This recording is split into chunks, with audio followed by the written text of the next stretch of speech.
ربنا وأدخلهم جنات عدن التي وعدتهم ومن صلح من آبائهم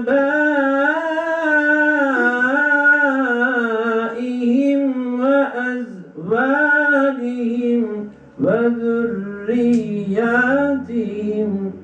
ملون كهيا أنت عسلي عقسي وحباطيا روج شبها بحر بر نهر نبات تبع عشقات لقى من در حياة سد شكر يا رب دام أب رسول من لبي دين إسلام كر قبول أمدك له في رب العالمين دور لك مسر يا نبي أمين أمسر محمد الصلاة والسلام السلام والسلام عليك يا نبي الله وما أرسلناك إلا رحمة للعالمين. Evet kardeşler, rahmetin tecellisi Hazreti Muhammed Aleyhisselatü Vesselam'ın şahsında yeryüzünde inkişaf etti kıymeti kardeşler.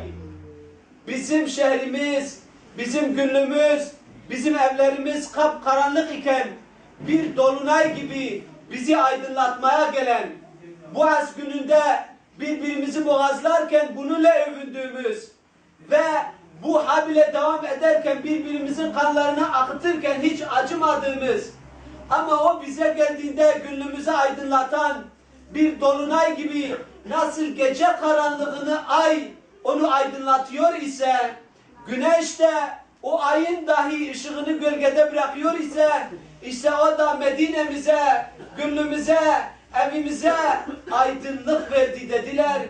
Boş davaya feda olmadan canım, imtihan bitmeden gel ya Muhammed.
اللهم ربنا يا ربنا تقبل منا إنك أنت السميع العليم.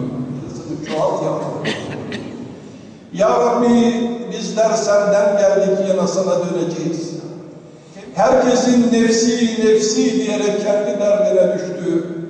Sevgili Peygamberimiz Hazreti Muhammed Mustafa'nın eyle ya Rabbi. Sadece dünyaya bağlanıp ahiretini unutanlardan eyleme ya.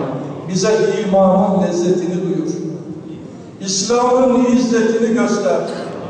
İnkarın zilletini anlat. Rabbim kimdi? Peygamberim kimdi? Dinim hangisiydi? Kitabın hangisi? Ve selamun alel murselin. Velhamdülillahi Rabbil alemin. El Fatiha.